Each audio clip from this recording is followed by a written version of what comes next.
අද කතා කරන්න හදන්නේ කොහොමද ඔයා කැමති විෂයක් සම්බන්ධයෙන් හරි සබ්ජෙක්ට් එකක් සම්බන්ධයෙන් හරි පොඩි මිනි ඇප් එකක් හදාගන්නේ කොහොමද කියලා.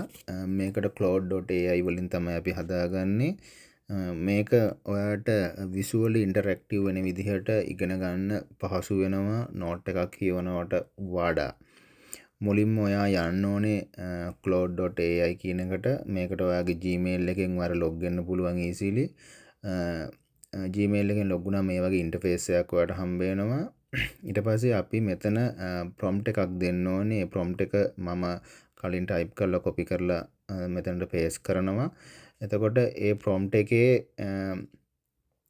මම දීලා තියෙනවා මට visually play interactive playground එකක්. ඒ කියන්නේ ඔයාලට මේකේ සෙල්ලම් කරන්න පුළුවන්. ඔයාලට මේකේ ඕන විදිහට play කරන්න පුළුවන් විදිහට visually and understand. ඒ කියන්නේ තේරෙන්න ඔයාලට තේරුම් ගන්න පුළුවන් විදිහට සහ visually මේ මෙන්න මේ මම අද දෙන්නේ මේ leadership topic මේ leadership style තුනක් ගැන මට HTML format එක හදලා දෙන්න කියලා.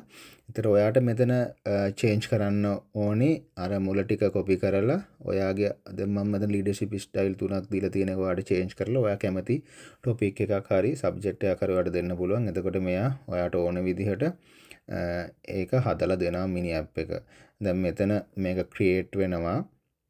මේක මේ වගේ එතකොට මෙතන දකුණු පැත්තේ තියෙන විදිහට ඔයාගේ app එක ඔයාට create වෙලා තියෙනවා. ඔයා දීපු තොරතුරු ඔයාට මොකක්ද ඕන කියන එක අනුව මෙතන right side එකේ download කියලා තියෙනවා copy කියන තැන. එහෙම නැත්නම් මෙතන ඔයාගේ chat එකේ download කියලා තියෙනවා. මේ දෙකෙන් ඕන එකක් click කරපුවම download වෙනවා.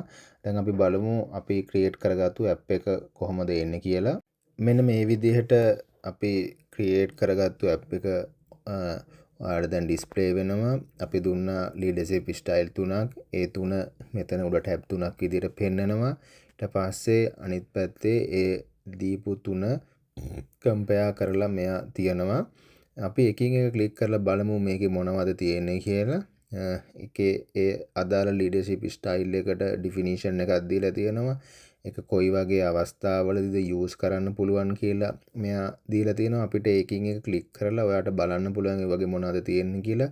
ඊට පස්සේ මේ එක එක leadership style එකේ strength තියෙනවා, weaknesses තියෙනවා.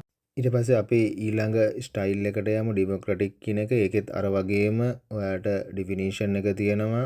මොන වගේ අවස්ථාවලදීද මේක use කරන්න පුළුවන් කියලා තියෙනවා.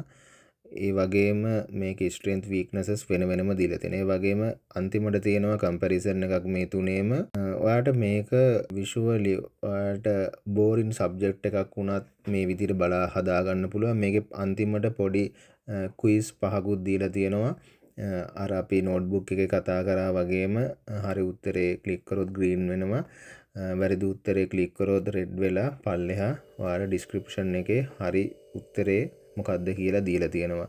මේක මං හිතන්නේ ඔයා කැමති subject හෝ topic එකකට use කරන්න පුළුවන්. මගේ prompt එක මම description එකේ දාලා තියෙනවා. ඒක ගන්න ඒක අරගෙන මම දීලා තියෙන leadership කියන කෑල්ල අයින් කරලා ඔයා කැමති එකක් දාලා හදලා බලන්න. මේ වගේ ලස්සන visually interactive playground එකක් ඔයාට හැදෙනවා. පාඩම් කරන්න කම්මැලි ළමයිට උනත් මේක හොඳයි. මොකද පොඩි app එකක් වගේ මේක mobile phone එකට උනත් මේ HTML එක දාගෙන ඔයාගේ browser එකෙන් log වෙලා ඔයාට ඉගෙන ගන්න පුළුවන්. මේ වගේ app එකක් හදලා අපිට කියන්න කොහොමද ඔයාගේ experience එක.